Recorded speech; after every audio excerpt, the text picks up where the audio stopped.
প্রিয় দর্শক, দেশে এবং প্রবাসে যে যেখান থেকে দেখছেন সবাইকে জানাচ্ছি বিডি বৈচিত্র্য ইউটিউব চ্যানেলের পক্ষ থেকে শুভেচ্ছা। আজকে আমরা এসেছি নাটোর জেলায়। নাটোর জেলায় ইতিমধ্যেই করোনার সংক্রমণ রোধে 7 দিনের সর্বাত্মক লকডাউন ঘোষণা করেছে জেলার প্রশাসক। সেই লকডাউনের সার্বিক চিত্র তুলে ধরতে না পারলেও আজকের ভিডিওতে আংশিক যেই নাটোরের করোনা পরিস্থিতি সেটা আপনাদেরকে জানানো এবং দেখানোর চেষ্টা করব। আপনারা দর্শক দেখতেই পাচ্ছেন যে এই করোনাকালীন সময়ে ইতিমধ্যেই নাটোরে 7 দিনের সর্বাত্মক লকডাউন ঘোষণা করা হয়েছে। নাটোরের একটি পৌরসভা, দুটি পৌরসভা, নাটোর সদরের এবং আরেকটি রয়েছে সিংড়া পৌরসভা। এই দুটিতে পৌরসভায় সর্বাত্মক লকডাউন ঘোষণা করেছে জেলা প্রশাসন। আজকে আমরা যে স্থানে রয়েছে এটি নাটোর শহরের প্রাণকেন্দ্র, নাটোর কেন্দ্রীয় জামে মসজিদ এলাকা।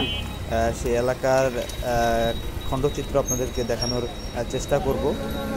দর্শক, আপনারা দেখতেই পাচ্ছেন এই লকডাউনে যেই গণপরিবহন বা যাতায়াতের যে শিথিলতা এসেছে তা ভিডিওতে আপনারা দেখতেই পাচ্ছেন। প্রয়োজন ছাড়া কেউ বাইরে আসছেন না এই লকডাউনে, এবং গাড়ি ঘোড়া নেই বললেই চলে।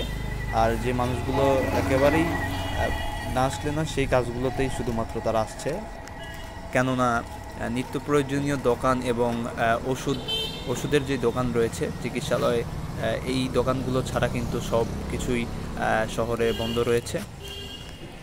এবং নাটোর শহরের ঢুকতে যে প্রবেশদ্বারগুলো রয়েছে, ইতিমধ্যেই জেলা পুলিশের বিশেষ টিম সেখানে বিশেষ নজরদারি রেখেছে এবং জনসাধারণকে শহরে ঢুকতে দিচ্ছেন না।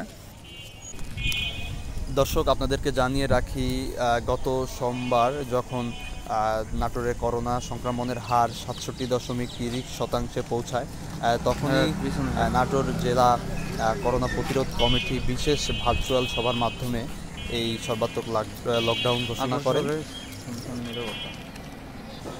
প্রিয় দর্শক, এই ছিল নাটোরের করোনা পরিস্থিতির আংশিক চিত্র।